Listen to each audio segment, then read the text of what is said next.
May nakita akong panglaba dito eh. Tide Par.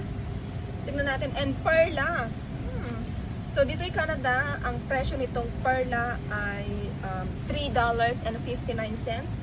Tapos itong Tide Bar ay 4.59 cents plus tax. Kasi naman yung ate panglaba oh. Panglaba ito sapatos na nagrugit. Nagrugit talaga sapatos ko guys. So meron din dito guys. Meron din ditong Safeguard. Ayan, $3.59. Nandito kami sa CNC Supermarket dito sa Broadview, Dunwells. Sa mga gustong bumili ng mga Filipino products. So, puntahan nyo tong CNC.